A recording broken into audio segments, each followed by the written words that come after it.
सोचिए, एक तरफ राज भूमिका की हर हरकत पर नजर रख रहा है, उसे अपनी मर्जी से चलाना चाहता है, तो दूसरी तरफ राधिका और वीर के सामने पूरी बस्ती लाठी डंडे लेकर खड़ी हो जाती है।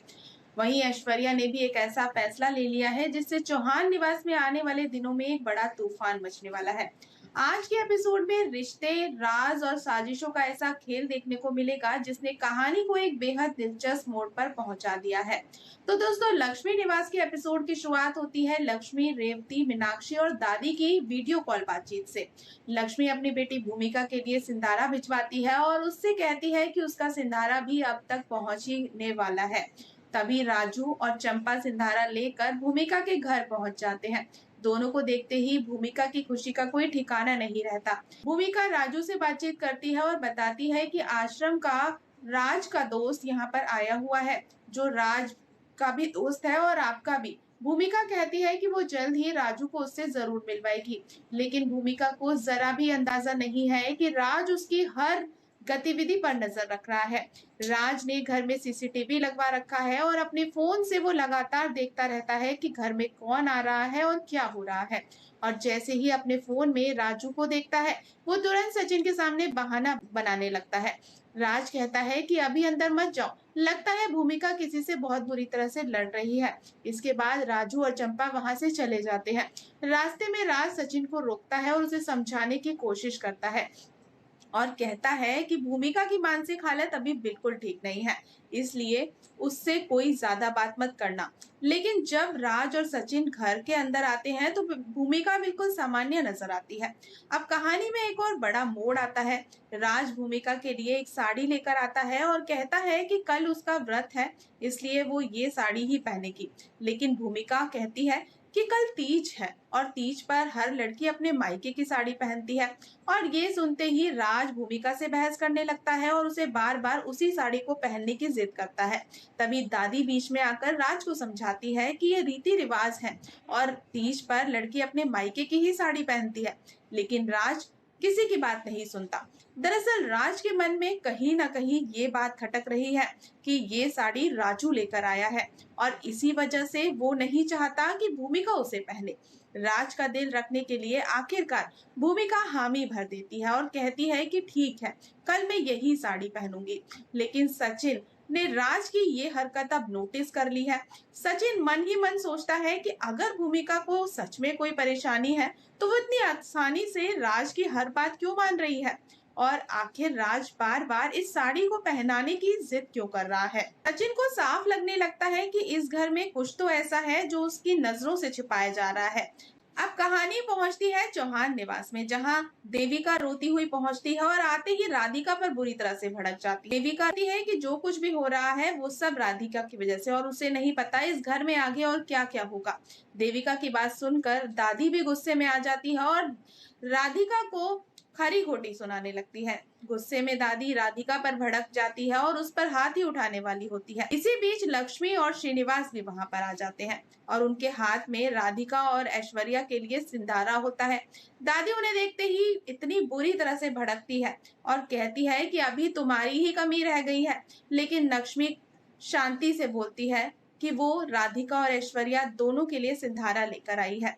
राधिका आगे बढ़कर सिंधारा देने लगती है, लक्ष्मी आगे बढ़कर सिंधारा देने लगती है, लेकिन उससे पहले ही दादी बीच में आ जाती है और सिंधारा हटाने की कोशिश करती है। तभी ऐश्वर्या आगे बढ़कर सिंधारा पकड़ लेती है। दादी ये देखकर हैरान रह जाती है। लक्ष्मी ऐश्वर्या को समझाती है कि तीज का त्योहार अपने ससुराल में ही मनाया जाता है बेटा, और ये व्रत पति की लंबी आयु के लिए रखा जाता है। वो कहती है कि वरुण भी अब सुधरने की काफी कोशिश कर रहा है और नई नौकरी ढूंढ रहा है। श्रीनिवास भी ऐश्वर्या को समझाते हैं कि उसके साथ जो हुआ वो बहुत गलत था, हम हमेशा तुम्हारे साथ हैं, लेकिन तीज का एक पवित्र त्योहार है और उन्हें उम्मीद है कि ऐश्वर्या इस त्योहार को परिवार के साथ ही मनाएगी। आखिरकार ऐश्वर्या हामी भर देती है, लेकिन साथ ही वो ये भी शर्त रख देती है कि वो तीज पर परिवार के साथ जरूर रहेगी, लेकिन उसके बाद वापस अपने मायके आ जाएगी जब तक कि वरुण की नौकरी ना लग जाए। ऐश्वर्या का ये फैसला आने वाले समय में वरुण के लिए एक बड़ी चुनौती बनने वाला है।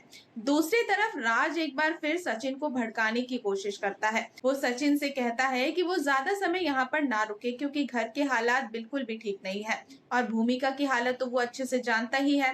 राज खुद को इतना परेशान दिखाता है कि सचिन उसकी बातों में आ जाता है और कहता है कि ठीक है, वो आज शाम तक ही यहाँ से चला जाएगा।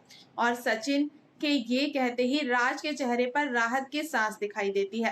अब लक्ष्मी निवास में एक और दिलचस्प मुलाकात होती है। कुणाल और उसकी मंगेतर लक्ष्मी के घर पर आते हैं और अपनी सगाई का कार्ड लेकर आते हैं। इसके बाद वो अपने पिता से लक्ष्मी की बात करवाता है। लक्ष्मी और वीरेंद्र जब एक दूसरे से बात करते हैं तो दोनों को ऐसा महसूस होता है कि जैसे वो पहले से ही एक दूसरे को जानते हैं। वीरेंद्र लक्ष्मी से कहता है कि वो सगाई में जरूर आए क्योंकि वो उनसे मिलना चाहता है। लक्ष्मी भी कहती है कि वो पूरे परिवार के साथ जरूर आएगी, लेकिन असली तूफान अभी बाकी है दोस्तों। चौहान निवास में तीज की तैयारियां शुरू हो जाती हैं।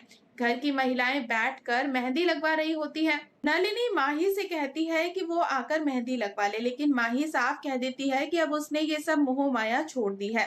इसके बाद जब राधिका मेहंदी लगवाने की बात करती है तो दादी उसे रोक देती है और कहती है कि ये मेहंदी घर की बहू के लिए है, यानी कि चौहान खानदान की बहू के लिए, हर किसी के लिए नहीं है।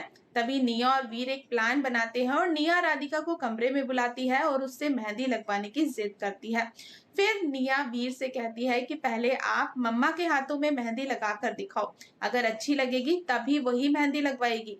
वीर राधिका के हाथों में मेहंदी लगाने लगता है और राधिका प्यार भरी नजरों से वीर को देखती रहती है। दोनों के बीच का ये रोमांटिक पल बेहद खास नजर आता है। लेकिन अगली सुबह कहानी अचानक एक खतरनाक मोड़ ले लेती है। वीर और राधिका गांव की उसी बस्ती में पहुंच जाते हैं जहां लोगों के बीच फैली गलतफहमी को दूर करने के लिए वो उनसे बात करना चाहते हैं। लेकिन जैसे ही दोनों वहां पर पहुंचते हैं, सामने का नजारा देखकर उनके होश ही उड़ जाते हैं। बस्ती के लोग हाथों में लाठी और डंडे लेकर खड़े हैं। एक औरत तुरंत माही को फोन करके बताती है कि गजेंद्र का बेटा और बहू यहाँ पर आए हैं और उन्हें मनाने के लिए आए हैं। माही ये सुनकर कहती है कि जिस तरह बड़े बेटे की खातिरदारी की थी, कि भी इसी तरह खातिरदारी करना। इसके बाद वो औरत राधिका और वीर के पास जाती है और साफ कह देती है कि बस्ती के लोग उनकी कोई बात नहीं सुनेंगे। राधिका उन्हें समझाने की काफी कोशिश करती है। इन सब में उनके परिवार का कोई हाथ नहीं है, जरूर कोई गलतफहमी हुई है, लेकिन लोग उनकी एक भी बात नहीं सुनते। धीरे धीरे सभी लाठे और डंडे लेकर राधिका और वीर की तरफ बढ़ने लगते हैं। राधिका और वीर चारों तरफ से घिर जाते हैं। तो दोस्तों, अब सवाल ये है कि आखिर माही ने इन लोगों को राधिका और वीर के खिलाफ इतना भड़का कैसे दिया है? क्या दोनों इस भीड़ से सुरक्षित निकल पाएंगे? क्या चौहान परिवार के खिलाफ रची जा रही ये साजिश अब सबके सामने आएगी? इन सभी सवालों के जवाब देखना काफी दिलचस्प होगा। तो दोस्तों, जुड़े रहें हमारे साथ। और अगर आपको हमारी आज की ये अपडेट पसंद आई हो तो वीडियो को लाइक करें, चैनल को सब्सक्राइब करें और बेल आइकन को दबाना बिल्कुल ना भूलें।